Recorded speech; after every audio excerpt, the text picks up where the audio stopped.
The audio conference will now begin. This conference is being recorded. Entry and exit chimes are off.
Alright, we'll do it on this one.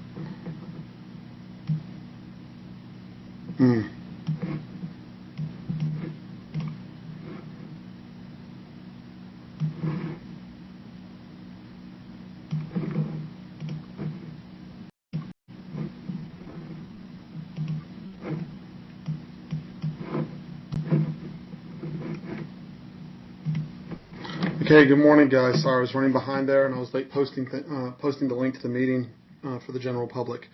So, first question is the video good and is the audio good?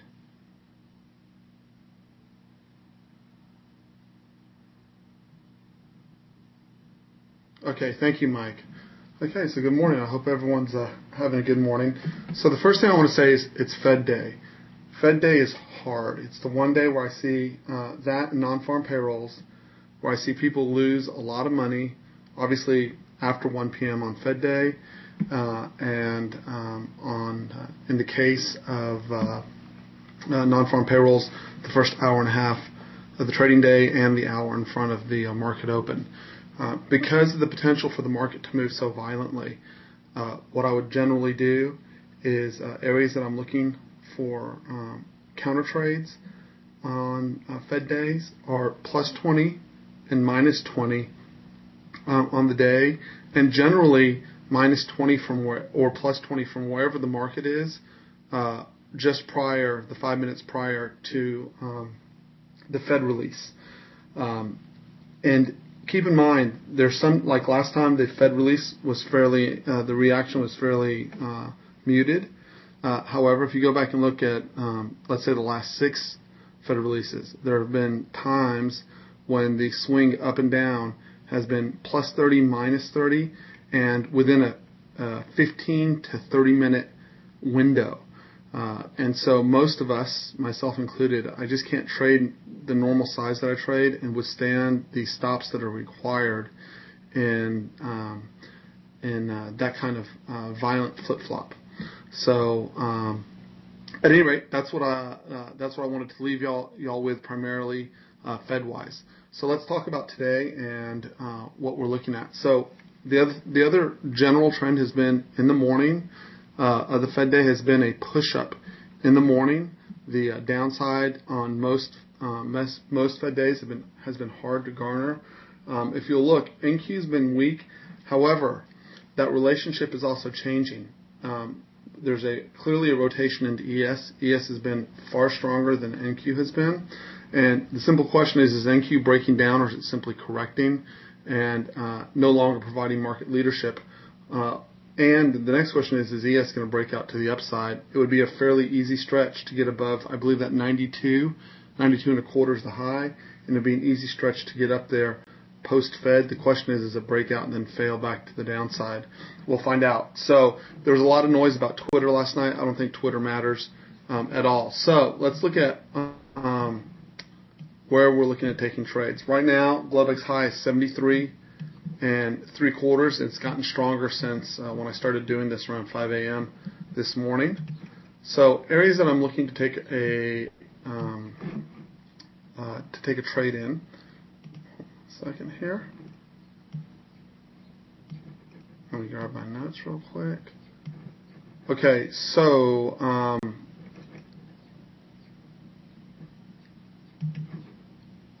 the danger with this area is that 80-82 really wants to get tested really badly.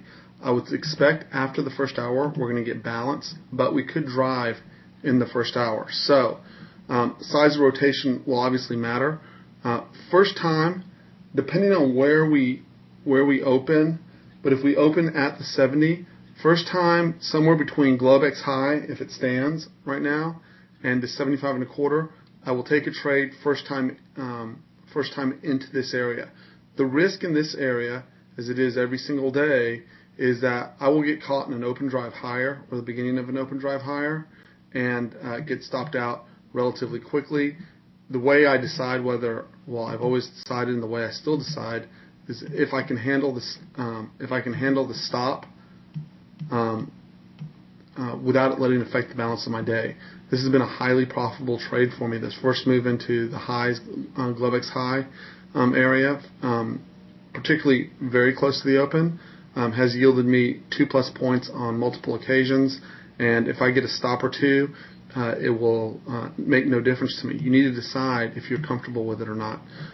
That being said, I will take a short into the 77-79 area, preferably middle to back, but if I get tick divergence at the front of the zone, I will take the trade there, and I will definitely take one. Again, this is assuming first hour and a half of the day, and I will definitely also take a trade. Actually, I guess every zone above, I'm willing to take a counter trade for 2 points. What will stop me from taking those trades? Well, first of all, open drive higher is generally categorized by 3 bars moving up in quick succession. The first bar being the first 5-minute low, holding. Also, lack of gap fill, which would be 1871. Obviously, we're opening at this point below, so that looks like it's going to be a non-issue at this particular point, right? So, open drive higher is usually accompanied by a gap, which we're not having, right? In other words, they usually start with a gap, and then we open drive higher, and they have not. This has only become a problem in February, March, January, where we just open drive almost no matter what. We would get an open drive. So if we open and we move straight up into Globex highs and Friday's highs, I'm probably still taking the trade and taking the loss because of where we're opening, meaning we're opening at this 70 area, right? If by the time I'm done we're back at 73, possibly a different story. Banning by the time we get to this zone, I would be pretty clear if we were having an open drive higher. And what would be my clue? Absolutely zero rejection at Globex high or Friday's high would make me cautious on the zone above. Okay, and I should have enough time to actually call that on StockTwits or Twitter when that occurs. So it shouldn't be an issue for me. Then moving up higher from there, I will take a trade, open drive or not. I will take a trade. If it is a strong open drive and we truly drive straight up so that we're plus 10, I'll be looking at the back of the zone, for middle to back of the zone for location, unless, again, I get tick divergence or I see in the price action, occasionally we'll get right to a point and it'll just stop for a minute or two, and then I'm willing to take that. So just understand philosophy-wise, when I look back at my numbers so everyone understands, all my data on the zones shows that if I take the front of the zone and I use a 4-point stop, that I make a tremendous amount of money through the course of the year. Okay, all I'm trying to do by getting location somewhere in between the zone, right? There's two ways to determine that. A, if you can't handle the 4-point stop, then you're forced back further into zone. What's the cost of that? You may miss the trade at the zone. The second consideration is if you can actually read price action, right, and you can see it either pause and or you're waiting for a 1-minute tick divergence somewhere in the zone, right, that's the other way to determine. But if you can't determine either one, and when I started doing this a long time ago, and there were times when I couldn't read price action, there's been very few times where if I don't consistently take the front of the zone, that I don't garner my 2 points. On those occasions, I can usually tell when that's going to occur because I can identify poorly auctioned areas and stay out of the way of those particular areas. So I'm most likely taking a trade at each and every level today. It simply depends on where in the zones I'm going to nail them, and I will base that based on both strength and NQ. NQ's down 9.25 right now pre-market. I got a feeling ES will go positive relatively quickly. If it doesn't, that would be a heads up or a very quick sign. It'll obviously have to go positive in order to get a test of Globex high, Friday's high. And then additionally, NQ. If NQ goes positive and stays positive, I'm going to be cautious for ES driving higher. What does that mean when I say I'm going to be cautious? It means that I'm not necessarily going to try and stick a trade from these levels, that I will simply try to garner my 2 points. And if I get close to that 2 points and I see NQ driving, right, I get 6 out of 8 ticks or 7 out of 8 ticks, and I don't get filled on the 8th tick, I'm probably moving my stop down to break even. And if it works, it works. And if it doesn't work, that's cool. Remember my two general philosophies that I'm working off of. A, less is more. I don't need every single trade to work as long as I can manage my risk in an effective manner. The second part is when the market's working well for me and I'm in a groove, for lack of a better term, right? Not only am I reading the zones well, which I pretty much do day in, day out, but I'm actually being able to read the ranges and where I think the market's going to go in a larger picture. I'm leaving larger trailers to capture more of that move as I did yesterday morning. If I'm not reading the market very well, I'm simply working off of the 2 points, right?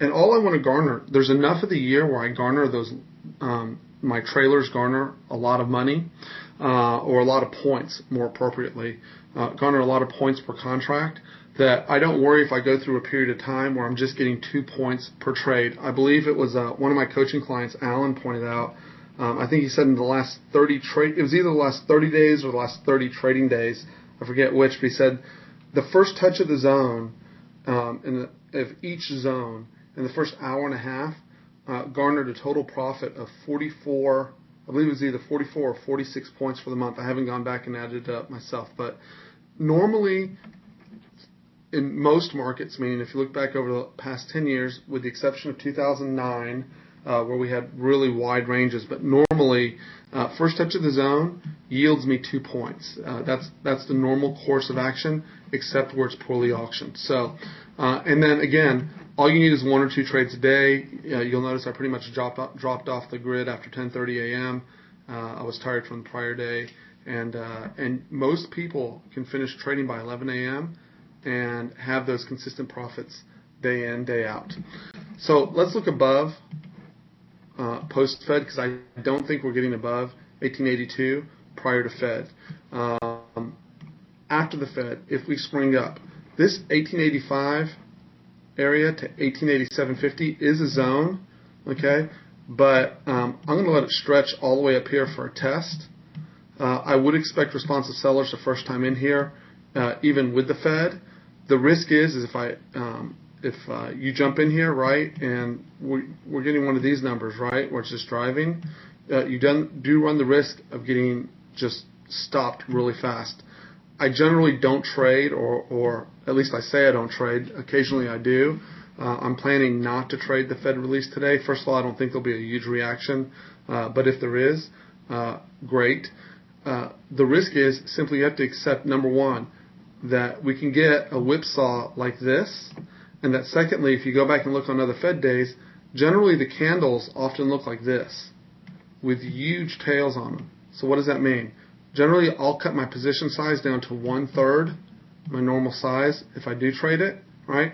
And I'm probably going to increase my stop to 5 points, maybe even 6 to stay with the trade if I feel I have good location. If I don't feel I can pull off this trade, or you're a small trader and you trade with one contract, this is exactly how small accounts get smoked on days like this. You really can't afford the risk relative to what you're able to make on all other days trading ES, right? And so if you get smoked for 6 points, that's equivalent to capturing 3 zone trades. It can really psychologically suck. And mentally, if you get caught off guard in these areas, or you take 2 trades and you end up losing 12 points, or you take 3 or 4 quick stops, right? It can lead to over trading really fast while you go into a fight or flight mode. So be aware of all of that. Most importantly, whatever you're going to do, whether you're going to trade it, not trade it, 1/3 size, larger stops, not larger stops, make a decision before the Fed releases the data, right? So that you can make a decision on how you're going to react and have the plan written down, so you don't end up in an over trading situation. That's all I'm going to say about that.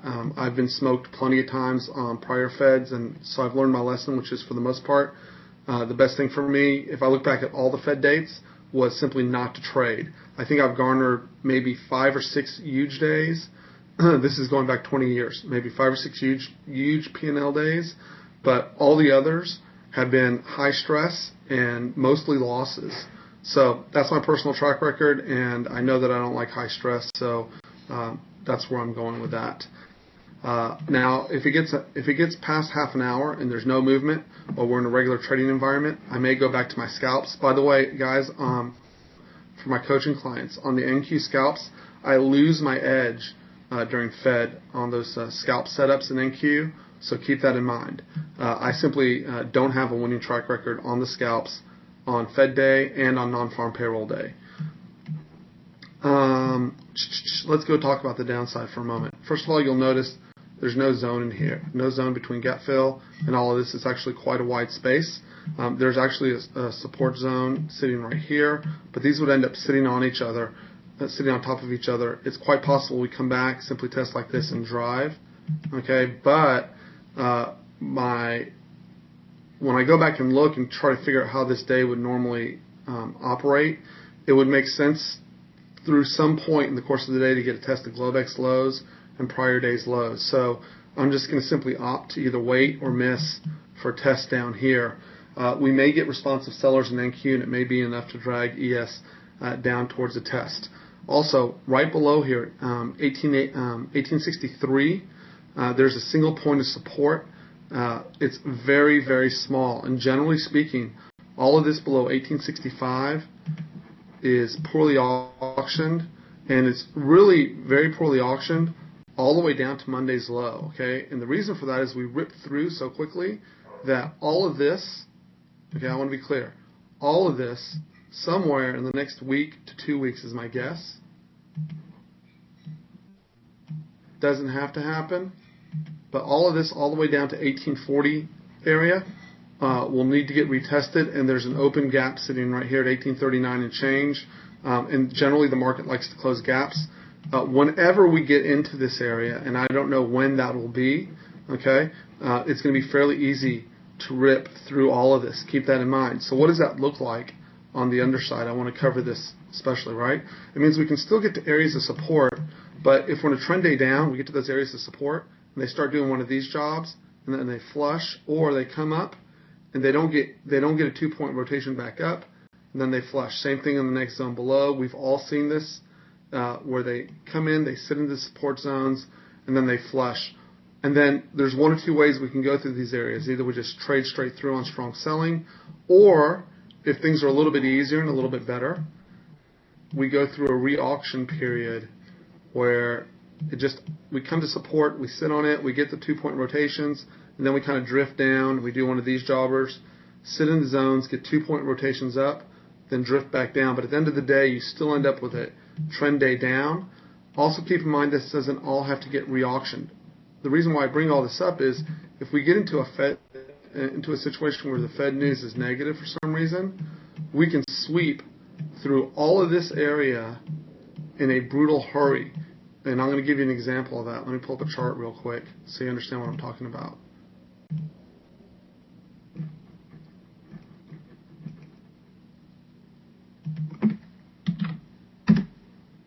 That didn't work. Let's try this. Okay, here we go. See how all this in general, all this through here got poorly auctioned. There was some structure right here. You got rejection off of structure, but it was only a pause. Okay, and the reason why was because there's nothing above here to stop us. You also notice once we got above here that we actually ran into a re-auction area. This is actually pretty poorly auctioned prior, right? And there was an open gap sitting right here where we got rejection. Okay, all of this started to grind, and the reason why is this area back here was better auctioned than all of this here. The problem is, below this level, okay, and this is a 15-minute chart, so it doesn't show the detail, you've got the same support area now sitting about right here. I think it's actually, I came up with 1854, 1856 after looking at the volume profile. Okay, this is well auctioned in an area where we can get responsive buys the first time in, but the whole thing, right, the whole thing from top to bottom is poorly auctioned, and we can easily garner a test all the way down to the 1839, 1840 area, and it can be fast. And it can also, because of the thinness here, if it can auction through quickly this way, it can also auction quickly back up this way. And this is very likely an area where you're likely to see huge whips post-Fed, okay, meaning the hour after the Fed comes out, if there's negative or if it's interpreted as negative, or hell, I don't know how those guys come up with it off the Fed statement that it's an immediate sell, and you get some huge fund pounding down to the downside, and then you get another fund that decides, no, it's good news, and they pound it back up to the upside. And even after 20 years in this business and running a hedge fund and being around hedge fund guys, I still have no clue as to how they come up with this decision to, sell 20,000 contracts market or buy 20,000 contracts market. Still confuses me. Or I guess amazes me as opposed to confuses me. Want to show you all something here as well. So, same situation here. Notice this was all poorly auctioned. All came back up to get re-auctioned. This was poorly auctioned all the way down to here. All of this came back to get re-auctioned, and then obviously we drove lower, right? You'll see all of this poorly auctioned up to here, easily traded through. So I can't stress enough, where we have poorly auctioned areas, that's where zones get busted, support doesn't hold, and it's harder to get the counter rotations. So what I do in that area, going back to the chart, is when I get down to these areas, and let me post the chart here for y'all really quick. Give me just a minute so y'all have it, and I'm going to, and I need to send the file really quickly. So when I get down to these areas, if you look back on the charts from a couple days ago, they generally look like when they get into a zone, they sit here for 10 minutes, they pop out. I was able to get 2 points in under 15 minutes on all these areas. Okay, with the exception of when we hit this, no, even here, when we came in, we actually sat in the zone for less than 10 minutes. Perfect example, right? So it should look like this, and if I can't get my profit in these zones in less than 15 minutes, I'm probably gone, right? At the least, I'll probably move my stop to swing low and or break even, but I'm not going to take a full stop if I can't get the rotation out.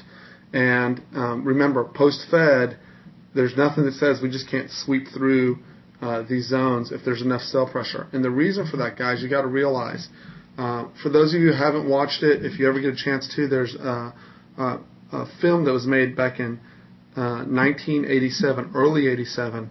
It's a documentary on 60 Minutes about Paul Tudor Jones, okay? And in that video, if you watch it, you'll see he calls in market orders or tight limit or limit orders, but they're limits below market or above market to sell, and he was selling 5,000 contracts. That's back in 1987, okay? 3 decades later, there's 100 times more Paul Tudor Jones. Hedge funds have just blown up all over the place, and there's a ton more money floating around. You have those similar managers moving 20,000 contracts at a time on large macro investment or trading decisions, okay? So when guys like us are, even if you're a trader trading 100 contracts, right? Let's say you trade real size, you're a 100 contract trader, you're messing around with a guy, or you're trying to step in front of a guy who's trying to move 5,000, 10,000, 15,000 contracts at one shot in one very small time period, and it may be a whole group of guys trying to do that, and in both directions, that's what you're screwing with, okay? And so decide whether you can hold your weight against those guys. Personally, I know I can't. I cannot beat those guys because I can't anticipate the liquidity or the lack of liquidity in the market, okay? So pre-market, I would expect something like this if we get downside, or we get the rotations, meaning, pre-Fed, right? And post-Fed, I'm going to expect action more like this, okay? My other thought, just generally speaking, of the market, I want to show y'all, where's my volume profile? Here it is.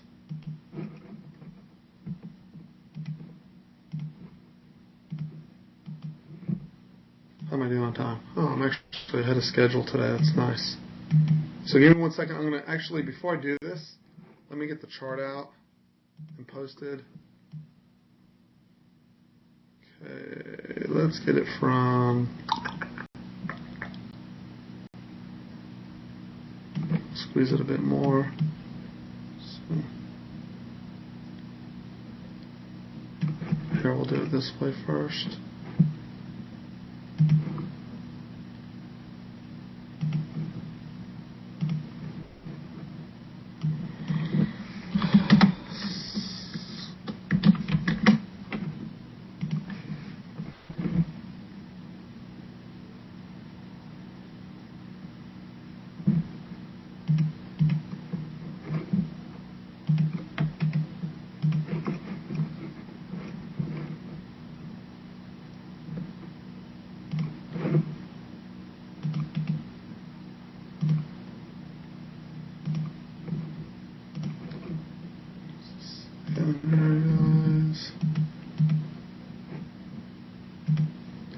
I'll post that in a minute.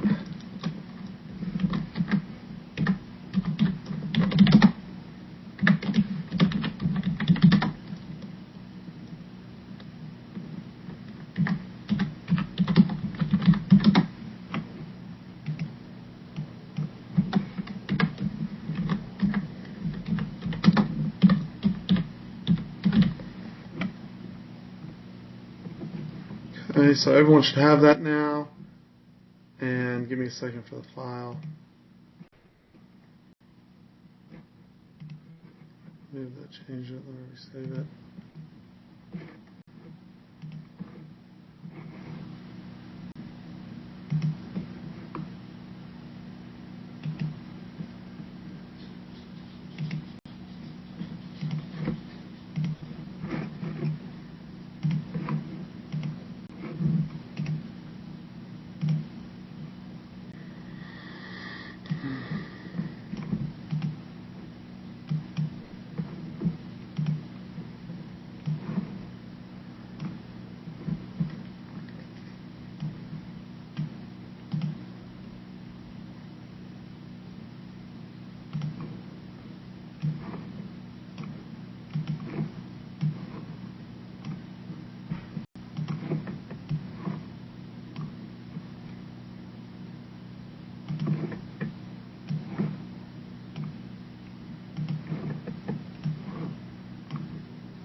Okay, I think I got everyone on my list that has TradeStation. Guys, if anyone's missing that, hit me on Skype, please, and I will send you the file. So let me go back to where we were just a second ago. I apologize for the delay. Let's bring this in. Okay, this is ES, okay? Very simply, this is the top of the range, approximately, and on a closing basis, well, we're closing right here. If you'll notice, the gross majority of closes have been under the 1872 area, okay? The area above, right here, okay, was a failed breakout, okay? So the concern is, if you look on normal ranges, just like we've been going on the bottom side of this thing, notice the gross majority of closes are above, I'm going to call it right here, 1832, okay? So this is the primary trading range right here, okay? We're at the top of the trading range. Can it break out? Yeah. But if you look, going all the way back to March, this has been our range up and down. So generally speaking, right, with a few exceptions, if you look to get long near the bottom of this, okay, you did pretty damn well if you're buying calls. If you got to the top of this and you were buying puts, right, or swinging from the top area here, or if you're a larger trader, right? So keep in mind, majority of guys out there trading are not day traders, okay? Particularly retail day traders. This is not much heat. This is less than 10 points of heat, essentially. If you're shorting the top of this area right here, let's see, from 74 to about 86. Most swing traders I know that are professional, that are swing trading futures, can handle this heat. They didn't freak out over this, okay? Same thing down here. This was not a tremendous amount of heat to take, and we trap traders. This is, by the way, on a larger picture. Look, we broke out of the range. We closed back in the range. These guys up here got trapped. We pushed to the other end of the range. They broke to the bottom of the range. They trapped these guys, and all we've done is trade back to the top of the range. Okay, this is a very large-scale trap. All those trap trades that I'm taking are a version of this setup. Okay, so the trick is, on intraday basis, several people have asked me on the trap trade. The trick is entering it and managing your risk. And again, in my case, what I'm trying to do is get as much leverage in on that trade as I possibly can, which means actually getting the proper setup. Again, if you trade $100,000 and you simply want to, once we put on the contract, you can see how we just simply trade to the other end of the range. I'm not interested in trading one contract per 100,000 in my account, and so it doesn't apply to me. But generally speaking, I am cognizant we're at the top of the range, and what I'd rather see breakout-wise, right, is instead of betting on this breakout, first thing I got to see is we're trading above this 1874.50, right? We need to get above that and hold above that, and then the next test, obviously, is this area right here. But above this 1882.50, you can see there's not a lot standing in the way of just going higher. There's just not. So it's only psychological, and obviously this 1900 level will be psychological as well. So yes, it is possible that we get a breakout.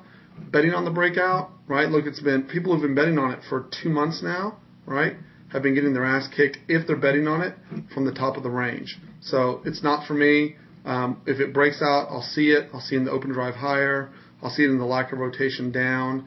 And since there's not a gap, and I'm not looking for a gap, I may actually have, if we break out afterwards, a decent shot at the long side. But more likely what will happen to me is if we do break, right, is if I can't garner my 2 points, I'm likely to get stopped.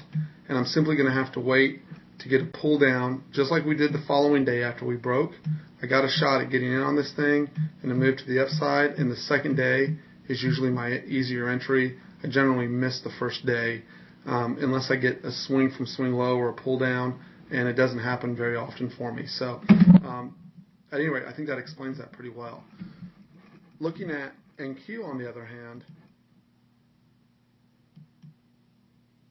excuse me, is a different story.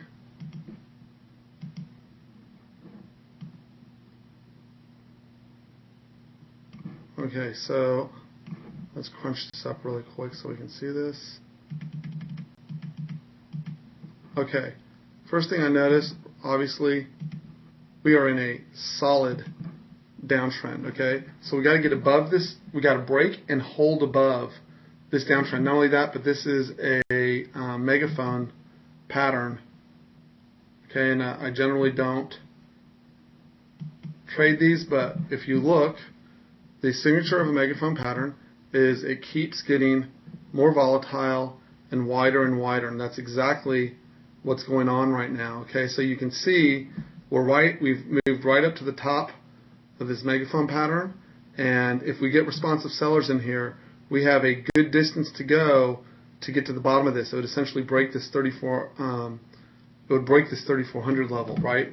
And so at this point, the 3480 held, but as you can see, there is plenty of room to the downside, and if we get underneath, we can get underneath this level right here, which actually is that 3480.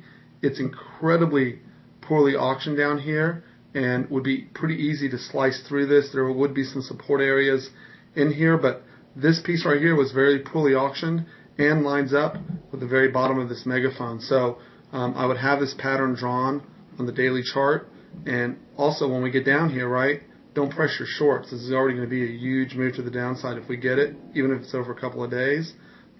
You know, this is where you want to start to look to see if you can't find a pattern or a level of support where you can get a move back to the upside, right? So the pattern's been consistent, and the market tends to stay in these larger patterns for an extended period of time. So it wouldn't surprise me to get a down move either today or after today, after the Fed's moved.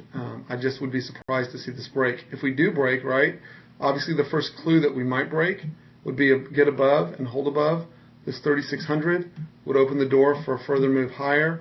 This also makes me skeptical of a possible break on ES. I think it argues more, even if ES is stronger. I think with the weakness in NQ, that it argues stronger for continued bigger time frame balance in ES. But again, this is all outside of my specialty. If I was good at swing trading, I wouldn't mess around with day trading. I'd be swinging all the time, but I'm not. But I think what you'll see is probably continued weakness in NQ until we get a basing pattern in some of those tech high flyers, right? And we can build some strength for a move back up. And what I think will be the net result is that we end up sideways over a large range in ES, and that 1799 is area, followed by 1788, I think, is begging for a retest at some point. So it may not come till later, in the month, or it could even come later in the summer. But that area is begging to get retested, and my guess is it will at some point. But I don't know when, and it doesn't matter when. I just want to have a larger picture or idea of what's going on.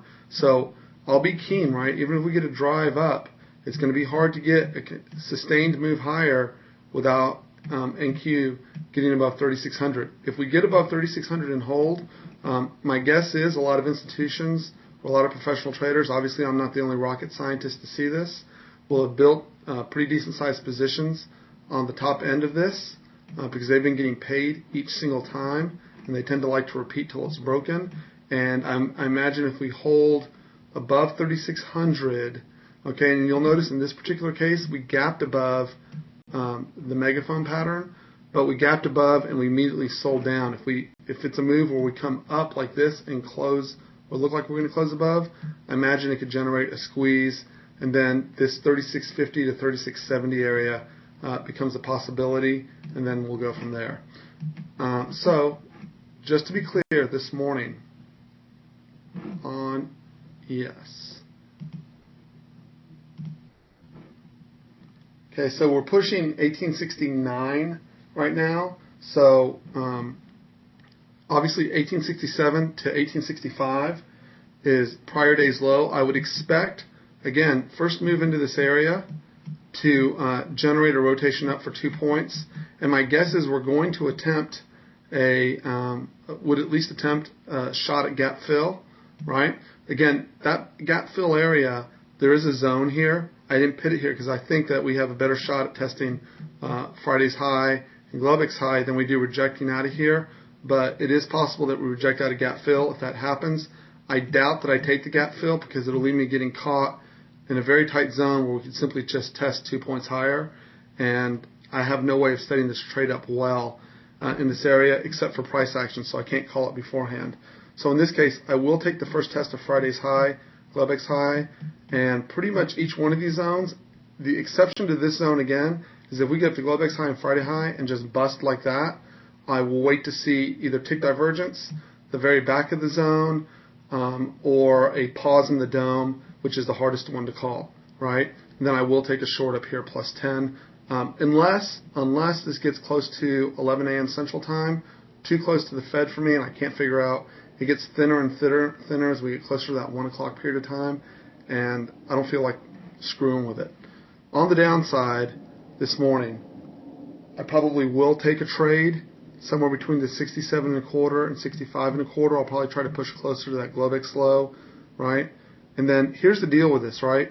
If you take it here, 65.25, the stop is 63.25, and there's a support zone right here at 63. I'll probably adjust. I'll probably either adjust size or from this point, from the back of the zone, this really needs, I mean, technically this whole thing could be a support zone now. Damn, that's a hard call. Let's see, how would I adjust that before we even open? 27. Okay, so it looks like we're going to open at 67.25 either way, and that NQ is driving towards its low. So I'm probably going to push to the back of this area, and from here I'm probably going to give it 4 points. Okay, so reduce size. If you can't take that, push back towards the 63. This whole thing is a zone, unfortunately. Okay, so that's just how it goes. There's nothing I can do about it. And we're pushing back 68. 68 gives me to 63, gives me a 5-point rotation, which is enough for me to take a shot in here. And I'll have to play this whole thing simply off of the price action. It just makes it hard. If we opened up here, it would have been easier. So hopefully, the other way to play this, by the way, if we open and drive higher immediately, again, I'll take a short here. And if we don't test, first time back down into this area, I will take Globex low and prior day's low. And then what I'd prefer to see is a rotation up out of here for 2 points. Okay? And then next, if we break below again, and then we get back above the low in Globex low for a trap for a push to the other end into the Fed. Okay? Below here, okay, warning on these zones, you already know, it's got to get out of here quickly or I'm gone, right? And I would prefer tick divergence on this area. All of this is poorly auctioned, so I've given a good heads up. It'll be easier on the upside to take trades than it will on the downside. And I'll call them as I see them, guys. That's what I got. I hope everyone has a great day. Take your time. It's Fed day.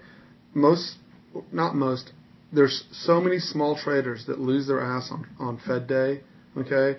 And the several guys that I know that are extremely good at intraday trading, and they have large trading accounts.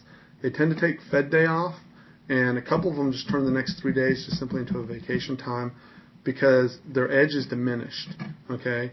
And the one thing, I've got a minute left, the one thing small traders don't realize is that when your edge is diminished even slightly, it can lead to large drawdowns. So I'll call them as I see them this morning, and hopefully, like I said, we get a push towards gap fill, and then we get a test down here, and I'll be, we're at 69 now, so I can tell you with the 69 open, I will take the 66, 65 area. I might take it earlier, but I'm most likely to take it here. And I'll have to figure out how I'm going to do this stop. I need to calculate this real quick. 68, 69.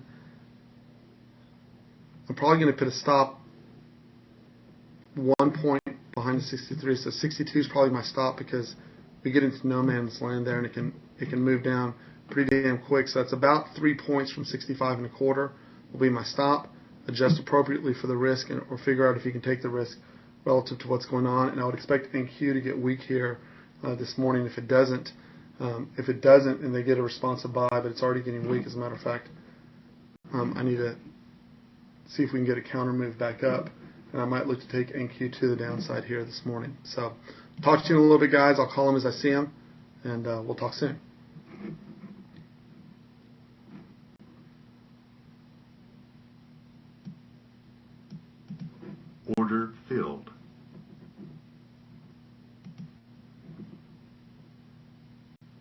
You're welcome, Mike.